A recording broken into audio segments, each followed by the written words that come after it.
سرکار وائس صاحب کے پاس نا ایک بندہ آیا اور وہ اسی انگزائٹی میں بہت زیادہ کہ میرے ساتھ زندگی نے بہت برا کیا ہے، فلانوں نے یہ کیا ہے، فلانوں نے یہ کیا ہے. تو آپ نے کہا کہ معاف کر دو. ٹھیک. اس نے کہا جی میں نے نہیں اسے معاف کرنا، اس نے میرے ساتھ بہت برا کیا. تو آپ نے کہا وہ چلیا، اس کو نہیں معاف کرنا، اپنے آپ کو معاف کرنا ہے. اس کو نہیں معاف کرنا، اپنے آپ کو معاف کرنا ہے. ٹھیک ہے. کیونکہ شاید وہ تو اپنے گھر میں کہیں آرام سے بیٹھا ہوگا، اس تکلیف کو لے کے تم نے آج کا اپنا دن جو ہے نا وہ تباہ کیا ہے.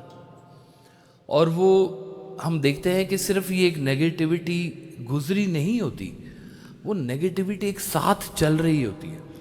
اور جب آپ میں ایسے بھی کئی لوگوں کو دیکھا کہ جس نے ایک صاحب نے اپنا پرس کھولا اور پرس میں سے ایک خط نکالا کہ یہ مجھے فلاں شخص نے اتنے سال پہلے خط لکھا تھا اور اس خط کے بیچ میں یہ بری باتیں کی تھی.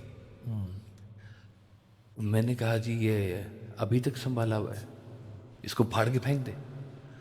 بڑا مشکل لگا ان کو یہ کرنا کہ کیوں میں پھاڑ کے پھینکوں. مطلب ایکٹیویٹی ختم ہو گئی. ہاں مطلب اتنے سال سے میں نے پال پوس کے اپنے اس غم کو اور اس تکلیف کو سنبھالا، تو تم کہہ رہو ختم کر دو. صحیح.